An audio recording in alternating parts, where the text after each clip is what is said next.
vision, they got the game. Customer success is their claim to fame. On the podcast, they light the spark, elevating your skills, creating a mark. Let's dive deeper into the playbook, the secrets they share. No need to look from onboarding to retention. They've got it all, success is the goal.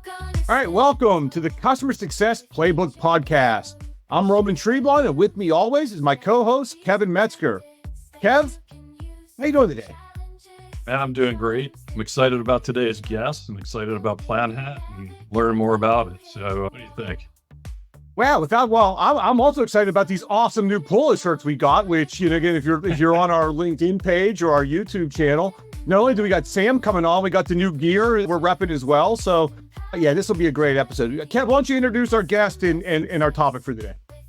Yeah, so we've got Sam with us. He's a data scientist who's been in customer success at Gainsight and LinkedIn, and now started a company focused on AI and customer success called DataPlant. I've got to listen to Sam at the Gainsight conference, and I'm really excited to have Sam on the show with us today. Sam, can you maybe give us a little bit more about your background and how you got started with DataPlant? Well, gentlemen, I'm gonna need one of those shirts. Let's start there. That shirt is rocking. Oh, there we go. Perfect. Merch game is popping. Well, I love it. Sam Cummings, CEO DataPlant. I just cut my teeth at a time when customer success was in its second wave. Gainsight was founded. There were companies out there like Churn Zero to Tango, etc. But companies were figuring out, how do we build a data-driven practice? And that's what I help companies do. And so I traveled the world. I was head of data science at Gainsight. So I work with companies like DocuSign, Marketo, Ring Central to realize the application of data science in the customer success space. So everything from predictive modeling applied to revenue retention, reducing churn, producing opportunity reports, the whole 9 yards. And I tell you, I learned a lot of gems, and I took those things, then I went and actually became a CSM. And I tell this to anyone who's building something, walk in the shoes of the people you want to serve. And that's what I did with my career. I then went on to LinkedIn to become a CSM. And I tell you, everything I learned as the data guy, I put the practice as an actual CSM. And that gave me a wealth of experience that doubled down on what I had before from a data perspective. And then I went on to go to Indeed to become director of implementation. So I've been in every seat, from individual contributor, technical person, data science, director. And that gave me such a perspective that I used to build this guy, DataPlant. There you go. You got some polo game as well, State. I like that polo shirt as well. We're all looking good here. Go to the website, get the shirts, y'all. Subscribe. So, Sam, talk to us a little bit about DataPlant. What is DataPlant? What do you do? How are you helping people in the customer success world? Yeah, and this is really just a part of what's going on now in our time. There's been this premise. The idea and the way customer success teams generally approach is, I'm going to lose business in my long tail. So my smaller accounts and my mid-market accounts. And I'm going to make those gains with my hands-on enterprise accounts. That's the nature of the business. Everyone expects to have higher churn in that segment. That was great when there was money printer season and you could just try to make it to your next round. Now companies are being forced to grapple with that problem. And if they want to really drive their business to the next level, everyone has to solve this scale issue of being able to engage in their smaller segments. And that's what we're born out of. It's solving really one of the biggest problems of our time, digital empathy. As companies are looking at more customers that they're managing per CSM, I think a phenomenal speaker I know as well named Arit, she has a CSM practice. If you all know her, check out her podcast. She had shared some insights when she was speaking at a conference in Israel about how there's just a ton of innovation that's happened. But one of the biggest metrics that shifted over the last decade is the number of accounts per CSM. We've gone from 20 to 30 accounts per CSM to 40 to 60. And now we expect it to get up even higher. And so regardless if it's enterprise, mid-market, or SMB, there's going to be a need to scale like never before. And the problem underneath that hood is when you're one-to-one, you can empathize with your customers because you're talking with them, you're engaged. But when you lose that one-to-one, you become one-to-many or one-to-a-lot. That's where you have a challenge of, can I empathize through these digital channels? And that's what DataPlant is helping companies with. It's not, hey, I can't hire a bunch of CSMs to engage all these people, even if I wanted to. I don't have enough to hire 100 people. So how am I going to allow for the people I have to be great? And that's what DataPlant is doing. We're helping companies synthesize their experience of their clients and create hyper-personalized messaging so they can no longer just be transactional at their segments that are smaller. I love it. Yeah. So going down that path, what kind of information is it that what kind of data is it that you're gathering in order to try and basically get the information you need to have and create the digital empathy? Yeah, so I conducted a study. This is kind of going into my role here before we were starting and synthesizing what DataPlant would be. We did a study of and reached out to about 200 COOs, CCOs, and then CROs of like what kind of data they have. And you'll be surprised. The main data that people are using today is two sources. They're using support ticket data, which represents the first wave. The first wave of customer success was all reactive, and it evolved out of going beyond customer support. And then essentially the second wave was product usage. So being able to look at product usage data, whether that's through Google Analytics, Pendo, Mixpanel, all these tools kind of arose during that time when it was about, okay, what are people doing in the platform? So we take those sources as well as your CRM data and any other sources that you might have, marketing, outcome data like renewal history or churn history, and we bring all that data together. So if you have complex data relationships, you have multi-layered hierarchies like regular child accounts that roll up to parent, that roll up to grandparent. We stake our claim in working in complex data scenarios and really synthesizing that into useful insights. So Sam, I don't need to be a data scientist to consume the output, right? You're going to do all the heavy lifting and get all that data together, and then you're going to help guide me as a CSM. You mentioned 60-to-1 ratio. Oh, I'm almost breaking out in hives hearing that, but this output's going to help me be able to scale and touch all these clients that I'm responsible for. Yes, because this is a revolution happening under between our eyes, right? Right in front of us. The real opportunity is not something that's in a vacuum.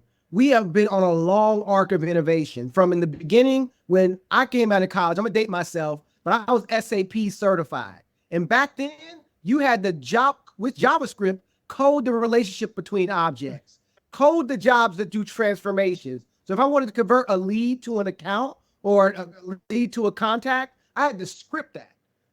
But then there's this tool or this platform, some people might know of, there's a little bitty company called Salesforce.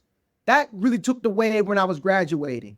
That was the same thing that Salesforce did for technology and ERPs and CRMs. The same thing happened with WordPress for web development and blogs, right? The average person can now do it. You didn't need a developer. And that is what we're doing in this next wave that's happening. Because even now, when you want to use a Salesforce or anything like a game site, there's whole trainings, there's whole certifications, because these systems are sandbox tools, which again, it's better than coding, right? It's better than the JavaScript days, but you still have to be certified in understanding how to make these tools do any one thing. We're in a new age, and DataPlant is leading that age where the professionals themselves will be able to drive their business. So imagine you can just talk to DataPlant and say, give me a report on download performance and put it in a bar chart format. And instead of like writing the SQL, that's where most of the tools are still doing today. Even with AI, they'll just write the SQL for you, but you still got to know what to do. Here is, you can just talk to DataPlant and since it auto generates all the possible charts, think of it like a tree with the fruit or the insights, and you're just curating with your voice and what you look at, and passively as you leverage it, this nice curated bush of fruit that can bear fruit in your business. So can we take that down from an analogy level a little deeper into what's actually happening with the data and how you're synthesizing it? Yeah, so real example, customer we work with called Restaurant 365, 40,000 locations. So they're a point of sale system for restaurants. We're helping them analyze their customer usage data because they have a lot of products. So think about it, you have maybe 4 to 6 products that you might have. Each customer might be in 1 or 3 segments. So they could be an SMB client, a mid-market, and an enterprise. Each of them have different desired outcomes based on who they are and what they need from your platform. And so we're able to analyze that based on what the size of the company. So if it's an SMB client and then what they bought. So they buy the operations feature or the accounting feature. And so that tailored marketing of being able to engage them and communicate is what they leverage our tool for. So they can use, their CSMs can reach out to a restaurant and say, compared to all other pizzerias, you are spending 25% more on labor. If you leverage our payroll tool, you can lower that burn and really get a more efficient business and put yourself in the top performers. To do that in any other CS platform is impossible. The nature of the data is just too complex. You know how many restaurant types there are? Seafood, pizza. So imagine a rule chain that you would build to really automate that, which again, that's the underpinning of all modern CS software, which is rule building. And so we saw that like that itself was the barrier to unlocking these personalized interactions and these tailored insights. And that's what we did. We moved away from that and really transformed how it works to where now you can, as an individual contributor, as a leader, you don't have to pay the tax that was required before. Before, you had to pay a tax, essentially, of building out everything, going and finding out what's working, then defining the playbook and rolling out. We're duty free, baby. I love that example. Like you said before, it wouldn't have happened. You didn't have the time, you didn't have the resources, you didn't have it all there to say, hey, you know, your labor cost is up and XYI, you know, look at these solutions. So for our audience, if you haven't gone to the website yet, you have to check it out. So you have to go to thedataplant.com. Sam, you already have an amazing set of free tools on there. So I found this, we're getting new year and have you on the show, checking you out. You have these free chat GPT bots on there. I've already sent them to a whole bunch of people. I absolutely love them. They're game changers. How did you guys come up with these? What was the concept behind this? And tell our audience a little bit about what they are and where they can find them. So this is where we really saw the future coming forward. And I tell you, what's coming next is going to be even more fun. I'll give you a sneak peek. I'm dropping the sneak peeks on this podcast only. So if y'all didn't hear breaking news, this is exclusives. So that's it. The background. So we saw that the main approach to this has been, we're going to create these all-knowing bots. So if you look at most of the other companies, everyone's got a GPT out there, but their idea is like a chat GPT tool can do all things. What that leads to is they don't do anything well. And so what we saw was what's better suited is have smaller, more targeted modeling tools that solve the top problems. And we went and did some research as well. Big, data guy, surprise.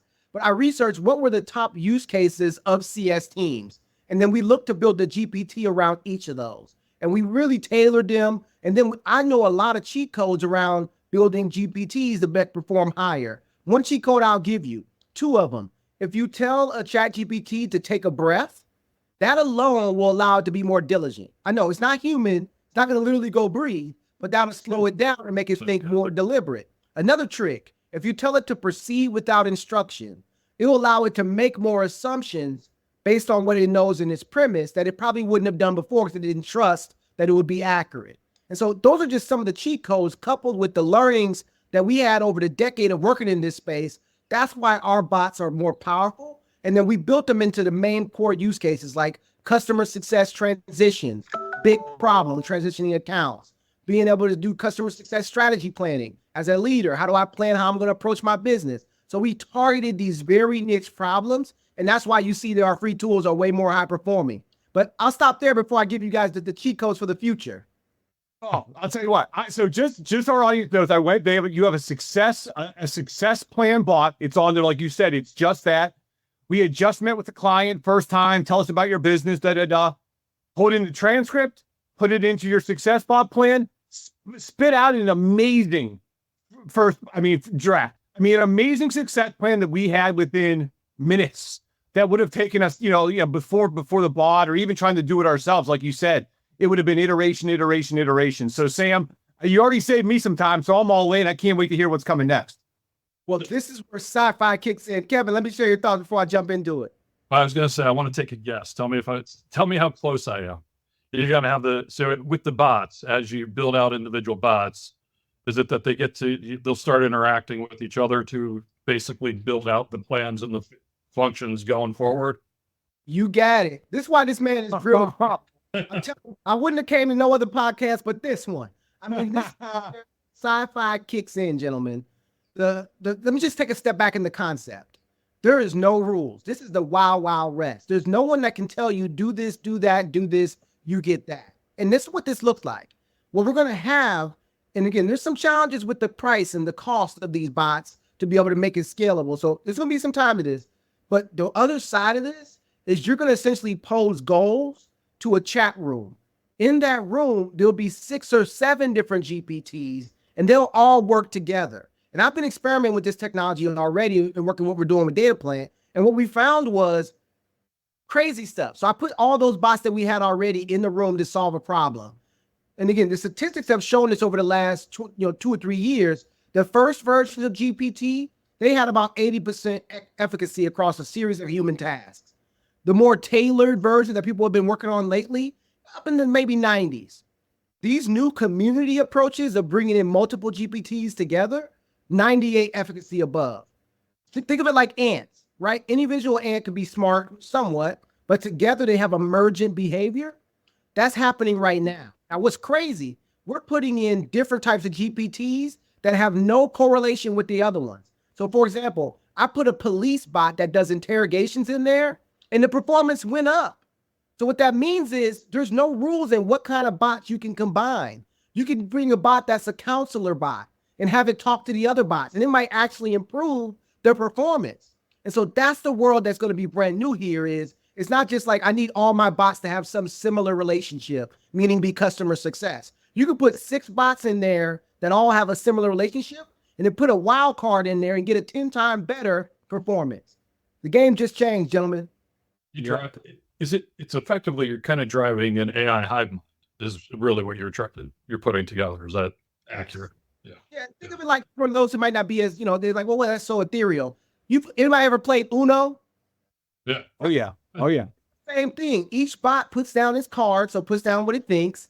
Every other bot knows the history of what's happened, so they can all pick up from each other, edit it, and then drop the next card. So we're all essentially doing it in the bots, and it's getting super fast, speed of light, but they're playing Uno together. And from that, you get this emergent, better game.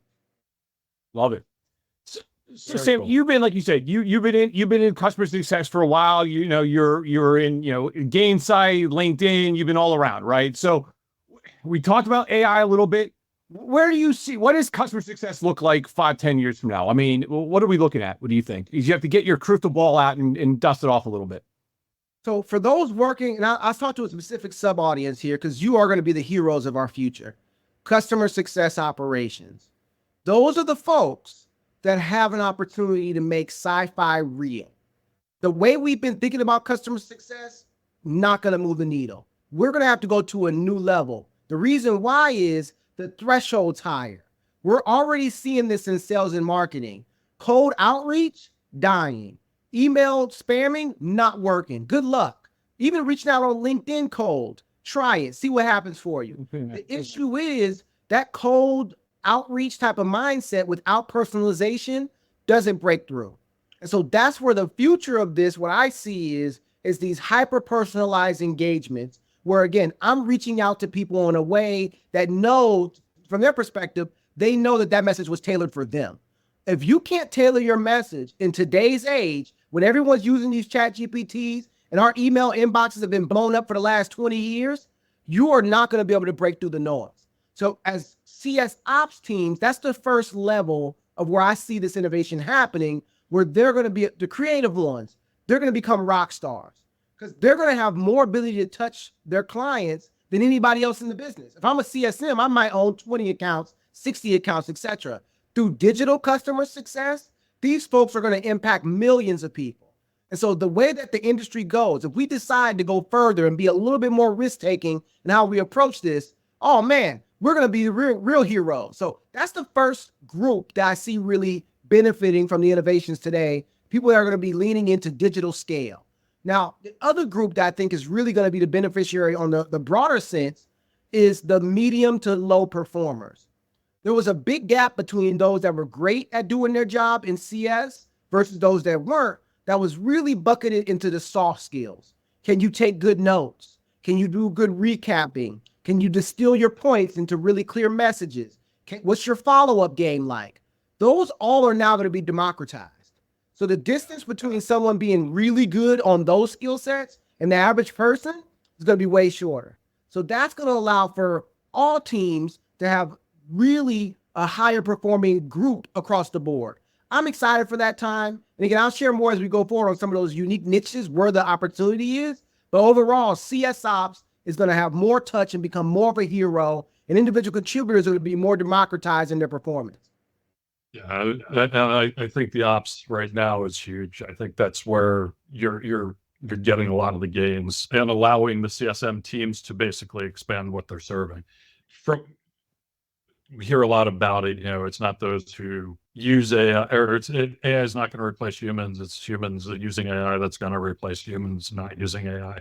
But I think as we talk about it, the AI is going to allow a human to scale much more, right? So, and ultimately, it's hopefully as humans continue to scale what their outreach is and what they're able to do and how they think, they'll be able to keep up with it, and we'll grow more customers. And by growing more customers, we're going to expand. You're going to grow the pie. And I think that's where there's an advantage. I do think that as CSMs or CS ops folks, you got to start thinking about where you're bringing value. What do you think on that? Like, where do you recommend people start thinking about how to think differently so they're ready for the future that's coming? Yeah, just throw away everything you've heard. All that stuff that worked in 2012 is not going to work today. You can show up with the same things you were doing then and be walked out of the room. And what I mean by that is the approach to customer success was top down. The idea was we could just figure things. We know what works, and then we're going to make sense. And the reflex is the system has a rule that says if less than 6 logins, do this. If more than 12, interactions, do that. Like, that was the core idea, top down. The CSM essentially was the meat bag executing on the system's intelligence. Innovation is too fast for that. We saw that in COVID. I tell you, I was in the seat, so I got to see this firsthand. When COVID hit, all these folks had all these rules that all of a sudden broke. If you looked into their cockpits, whatever tool they're in, into where they had these notifications for their teams, they had thousands of upsell records that said this client's ready to upsell. Did everybody all of a sudden ready to upsell their business? No. Since people were indoors, they logged in more. And so that was a perfect example of like the idea of I'm just going to hard code everything and then have it be top down in my business only works when stuff doesn't change. Now, we might not always get a COVID again, something like that transformational. But what is true, products teams are evolving their products faster than ever. So say I change how a feature works. All the rules I built around that now are no longer the same. And so there's just an infinite problem that we're going to deal with regardless, which is the rate of change in our markets. That means we need to switch that premise of top-down CS to now a more agile version. And that's what DataPlant's enabling. Think of it simply put with an analogy here. Before, it was turn-based. We configure everything, we execute that configuration. What DataPlant's switching to is real-time strategy. Since we've removed the duty to pay, the tax, now there's no issue for you to execute. If you on a Monday morning think about, hey, we want to drive improvement of the downloads feature, you can execute on that same day versus having someone go build out all the reporting and then do analysis of what's working, then define the strategy, what we're going to deliver. We're able to deliver that in minutes. So now you as a leader can execute. So what was thought not possible, I can only run one campaign a quarter because it's going to take so much to mobilize. Or I can't run what we call perishable campaigns because, again, certain things are perishable, meaning it's so short in the moment that it wouldn't make sense to automate it. So like, for example, if I have an upcoming webinar this coming week, to put a lot of time to really customize the message around that and build that out for one outreach, the value is not worth the squeeze. But if I can move like this, now I'm able to do that. And that's the big difference here. The value in personalization is in the perishables. That's where you break through. And if you can't leverage that, which you can't today, you're going to miss out on the opportunity to really capture those people's attention and drive outcomes. Yep. Yeah. The speed and the personalization, Sam, that gets me excited. As a client, not even someone who's helping serve clients, but as a client myself, like you said, what are we doing? Where's there opportunity for me as a client? How do I compare it against others? And you said to tailor it towards me as my organization, that's real value, right? That's real value. And again, right now it's slow. It's, it takes time. Or you get something and it's like, you see a benchmark and it's, I'm one of a segment. It's not me as an individual client. It's like, oh, you're in this segment and here's how you can compare, not me as an individual client. That's a real game changer. I love that. It's going to be So fun. Kevin, we ready to hit Sam up with the hard hitting questions here? Yeah, I think it's time. Let's go. All right, Sam. We got some rapid fire stuff for you, Sam. Roman, you want to take it or you want me to? Well, we can go a little back and forth here. Let's see. All right, Sam. All right, buckle up. Early bird or night owl? Night owl. Night owl. All right. Favorite movie? Oh, I love it. What about the sequels? You're a sequel guy too, or just the original? Oh, yeah. The original's great. The sequels are marinate on you. You got to sit into them. All right. You got a favorite sport that you watch or play? Boxing. Boxing. You got a boxer? That's me. That's my. You're speaking my language. You got a favorite boxer? Yeah. So my favorite boxer now in this current time, Gervonta Davis. Y'all see that fight this weekend? Unbelievable knockout. The guy always delivers. So yeah, I watched. So unbelievable. Oh yeah. All right. So Roman's in the process of becoming a professional ref. I'm a judge, professional judge here in Georgia, sorry. Sam. So anyway, that's a whole different conversation. So Get in the game. We need you. that's why I got in the game, Sam. You've seen enough. You're a boxing fan. You've seen enough bad scorecards. There's help needed. So much politics. Can't wait to see you there. maybe I get a trip over to Saudi Arabia too. Who knows? All right. Book recommendation. Favorite book or book recommendation for our audience? Smart Brevity. Smart Brevity. All right. Priceless book. I think the biggest thing, you can look up the author and all, but what I recommend it is, we are in a time when you can communicate pointed, and it's like being on CNN when they have 8 boxes. You got to hit. Place you'd want to travel to, Sam, you've never been. Bali. Nice. All right. And then to close out here, where can our audience find more about you and more about DataPlant? Check us out on LinkedIn, Samuel J314. That's my personal LinkedIn. And then DataPlant, you can just look us up on LinkedIn under DataPlant. And then I also run a podcast called AI for Diversity. We have 500,000 followers on LinkedIn. You can check us out there. Awesome. Sam, thanks so much for coming on the show. Love the polo shirt. We'll have to find, you're the first up for our guest shirts that we're going to queue up here soon. So really, really appreciate it. And for our audience, make sure to check out Sam. His stuff's amazing. Definitely check out his website, The DataPlant. Great stuff on there. And for everyone, thanks for listening. You can follow us on LinkedIn at Roman Trebon, at Kevin Metzger. Make sure to check out our Customer Success Playbook page as well on LinkedIn. And Kevin? Keep on playing.